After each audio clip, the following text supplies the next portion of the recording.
Hey there fellow gamers, welcome back to Gaming Basics, and on today's video, I'm gonna show you how to report a bug to Supercell.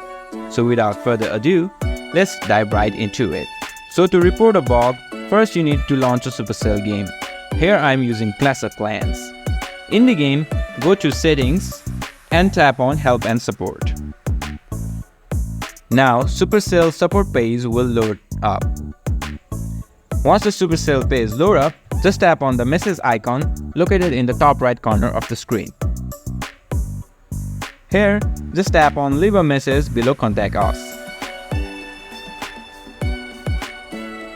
Now you can chat with the Supercell support bot. Here you can see there's a Report a Bug option right here. So just tap on Report a Bug.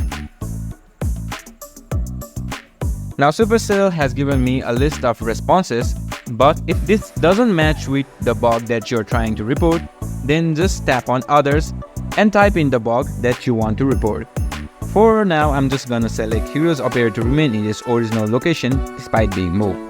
And that's it on how to report a bug to Supercell. If you have any question or run into any trouble, just leave a comment below and I'll try my best to help you guys. And don't forget to like this video and subscribe to my channel for more tips and tricks like this one. And be sure to hit that notification bell so you never miss a future video.